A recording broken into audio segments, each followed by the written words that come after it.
And దీనికి I would give most of the credit to Chota, because తనకి సంబంధం లేదు ఈ సినిమాకి. ఇనిషియల్గా తను ఎఫోర్డ్ చేయలేని సినిమా ఇది, తన టైం తీసుకునే సినిమా కాదు ఇది. బట్ టైం ఇచ్చాడు, సినిమా చేసి పెట్టాడు, ఇప్పటికి కూడా రాత్రి మగళ్ళు పనిచేస్తున్నాడు. సో ఫినిషింగ్ టచ్ ఇచ్చాడు, మెరుపు ఇచ్చాడంటే, ఈ సినిమాకి క్వాలిటీ ఇచ్చాడంటే that's Chota. And I would thank everybody. ఈ బంగారం లాంటి సినిమాని తీసుకొచ్చి మీకు అప్పచెప్తున్నాం, మీ బంగారం లాంటి ప్రెస్కి, సోషల్ మీడియాకి. దీన్ని కొంచెం కల్తీ చేయకుండా బాగా చేసి పెట్టండి. Thank you. Okay, that's it. Laya garu answer చెప్పారు. సో ఫేవరెట్ యాక్టర్, వదలకుండా వర్క్ చేసేటువంటి యాక్టర్ అని మీరు కూడా చెప్పేస్తే. ఎప్పుడు చేద్దాం next cinema?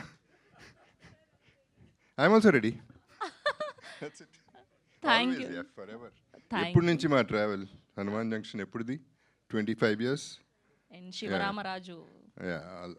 Hanuman junction, Sivaramaraju first, Manoharam. Okay. And ఆ సినిమాకి ఎన్ని నంది అవార్డ్స్ కూడా వచ్చాయి మనోహరంకి గాను. And hit machine. సో ఈ సినిమా కూడా అంతే హిట్ అవ్వాలని మనస్ఫూర్తిగా కోరుకుంటున్నాం. మిమ్మల్ని వేదిక మీద ఉండవలసిందిగా రిక్వెస్ట్. నంది అవార్డు వస్తుంది ఎందుకంటే కత్తి పట్టుకుని తిరుగుతుంది ఫస్ట్ నైట్ నాడు. అయ్యయ్యో. ఓకే అండి, ప్లీజ్ స్టే బ్యాక్.